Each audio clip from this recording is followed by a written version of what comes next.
Hello, and welcome to the second episode of The Lineup, the show where we discuss business and service in the restaurant industry. Thank you so much for joining us again.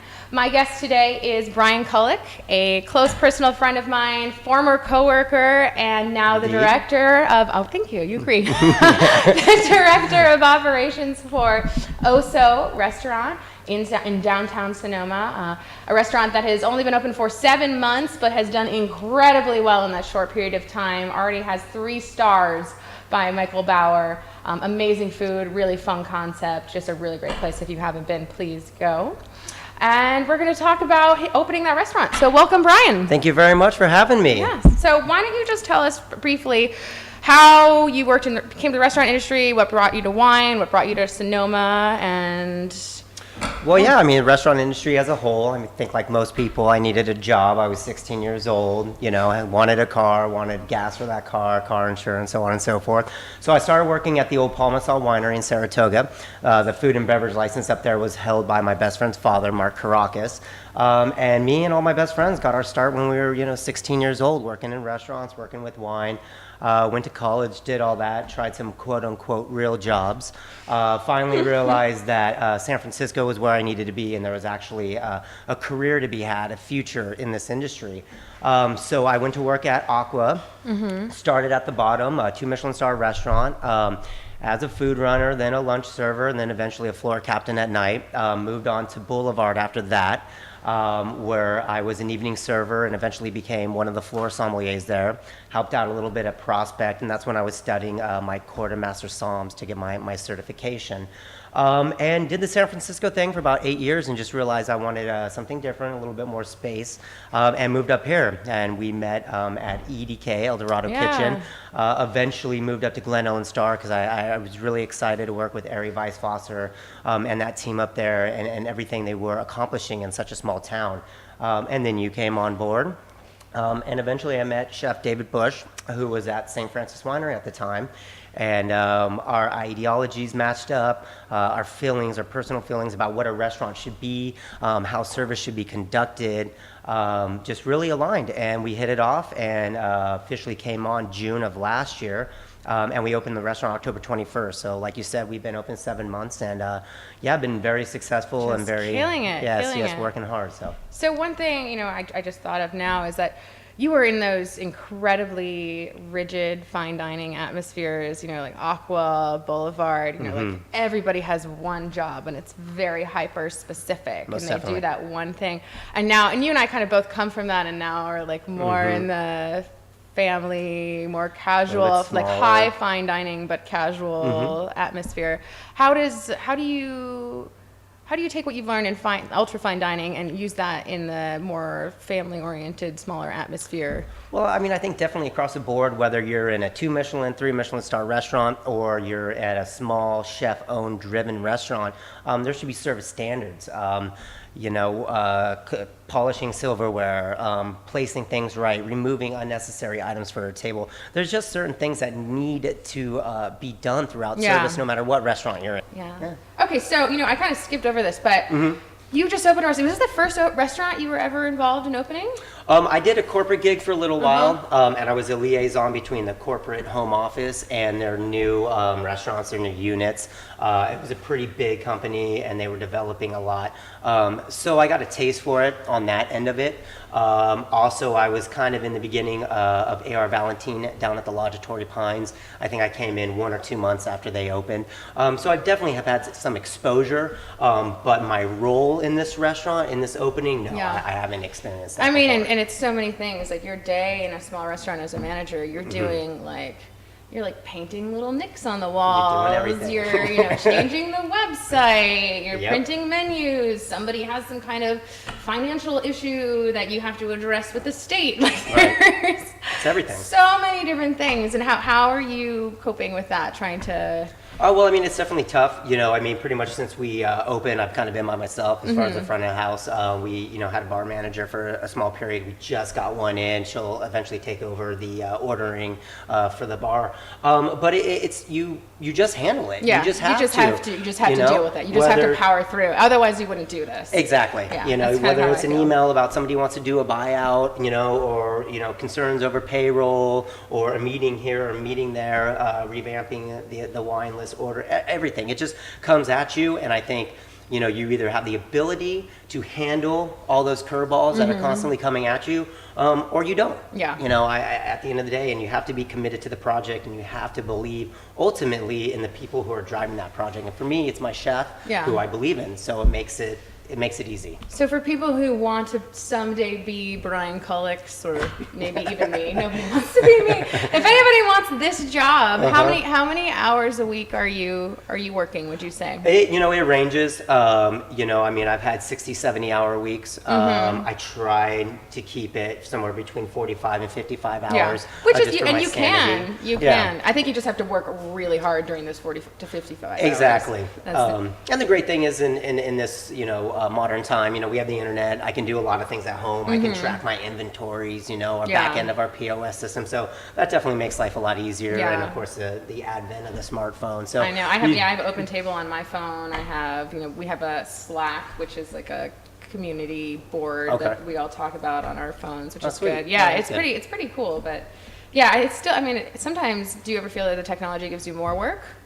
Yes and no, but ultimately the little bit amount of work that it puts on my plate is well worth it, because the end result, it makes my life a lot easier, Well, cool. So back to opening, one thing that I'm always really interested in is the hiring process, or how you select people, because I think a lot of times when guests walk into our restaurants, they don't realize how much time we're actually spending most definitely with the people that we're standing next to. I mean, it's a significant portion of our lives in a very tiny room, under stress. So what are you looking for? How do you choose them? How do you find them? What sites do you use? What venues do you use for that? Well, when we were hiring, we essentially used Craigslist, pretty run-of-the-mill. We also just kind of put it out in the community. Sonoma, the town of, is a pretty tight community. So as soon as some of the service industry people kind of knew we were opening, knew we were hiring, a lot of people would just walk in the door and drop off a resume.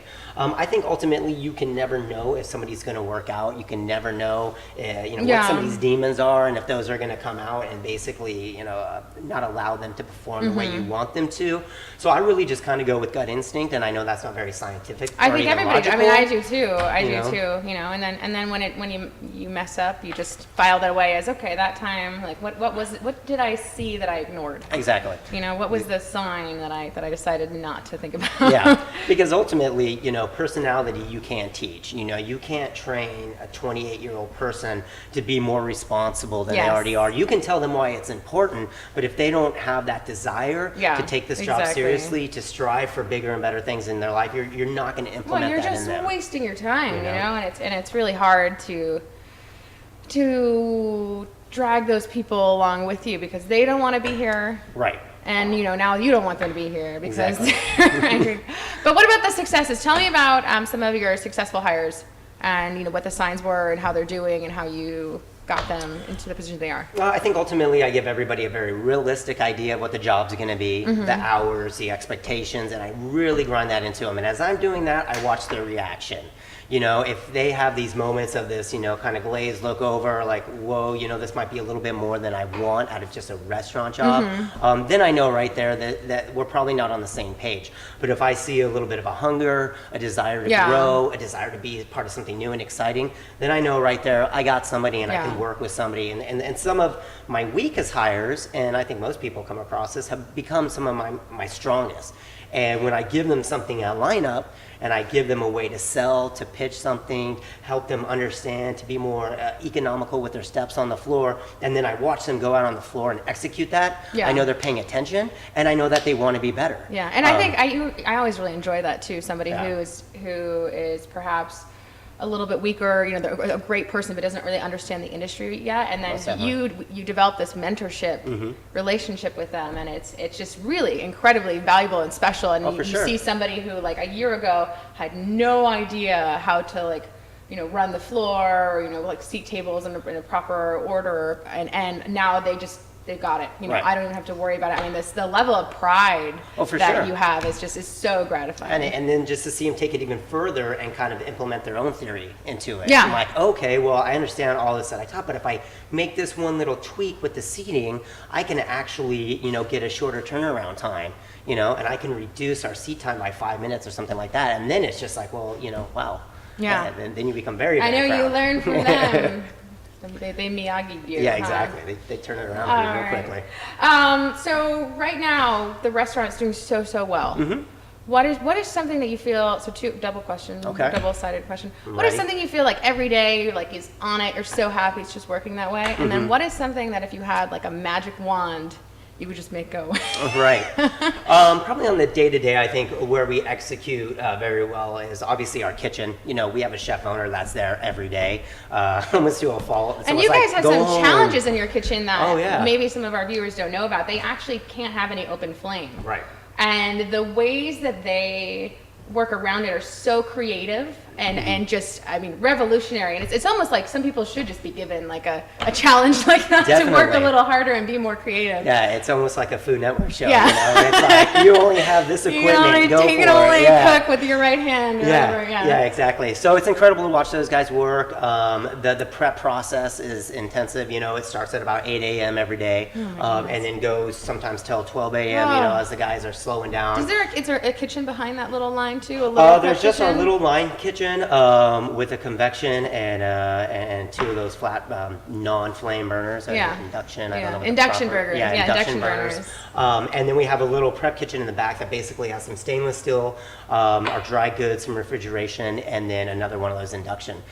So we just have to start braising our meats and everything and getting them ready, at 8 a.m. in the morning to be prepared for service. And you would never know if nobody told you this. Right. That's the thing. The variety on the menu is so extensive that there's no way that you would be aware. And it's great because people in the restaurant, they notice, and when you see that look when they're sitting there having this amazing meal, and then they look over and it dawns on them like, all this is coming from over there. It's a shock moment. It's like, we're doing it, and they love it. So, I would say our the machine that we've already created, it's already smooth. I find myself on the floor, even like last night, it's like, these guys are dialed in. I don't even need to be here. I'm just security. I'm just a blanket right now, a safety blanket. Such a great feeling when you get to that point. It is a great feeling. It's so great. And and then you're like, now what do I do with myself? Yeah. So what about the magic wand one? What's the one that you wish you could just figure out a way to solve? It's been hard. Payroll is always a challenge. We have longer hours. Our concept is to be open later. We do lunches. We're trying to get some traction there, and we're doing really well on the weekends in that regard. But just being able to see into the future, to understand, what is next Tuesday going to be like, so I can staff appropriately. Go on. Oh yeah, just like Saturday night I was looking at the books. Sunday we had 2 covers, so I cut pretty much all the support staff. Then I come in, and as we're getting closer to service, we're building. And next thing I know, I have 20 reservations, 40, 50 people coming in. And for our little restaurant, that's a lot on a Sunday. And we're support staffless. Now, that's great for payroll, but we also have to maintain a level of quality and a level of service. So it's just that constant back and forth, trying to hedge that constantly. When you think about it, and there's so many things that you just do. We talked about gut instinct earlier, that you do on gut instinct. I have about a year's, we got Open Table a year ago, and I've got a year's worth of Open Table information. And so I can go back and look what, this day last year, Memorial Day last year, what was it like, but even then the restaurant has changed so much, and we've gotten so much more busy in the past year. And then I just have to think about this day 2 years ago when I was in Sonoma. What was it like at the other restaurant? Right. And you're taking all the information that you have and trying to just distill it into this crystal ball. Yeah, and I don't know if that really exists. You could probably spend hard. a lifetime. If there's some data company out there that can actually break down these, we could probably figure it out for us and give us some type of equation. But calendars are great. I love any kind of Sonoma Valley Visitors Bureau or anyone out there who has a calendar with all the events. Please send them to me. Yes, definitely. If there's a race or something like that, I get blindsided because I know nothing about race cars. Well, I walked in yesterday and there's this big, celebration going on in the plaza. I'm like, what's going on? on? Everyone's like, it's Cinco de Mayo. I'm like, it's the 3rd, like what? And, they do the big thing on the Sunday. I forgot that. Yeah, so we had this great in-between business, and people come in and go, and we weren't quite prepared for it. I mean, we did great, and everything was smooth. You always work through it, and the one wonderful thing about restaurants is that it is one day. It's like if we messed up this one day, or if we were a little understaffed that one day, tomorrow is a brand new day. Right, definitely. All right, so what do we have? We have a couple more minutes before John, right? Let's talk about wine. You and I are actually, sometimes when you decide to show up, you and I are in the same tasting group. Yes. And then I think I've joked with you a couple times that we do have really similar taste in wine, and so sometimes I have to see your wine list before I buy something so that we don't have the exact same wine list. The community.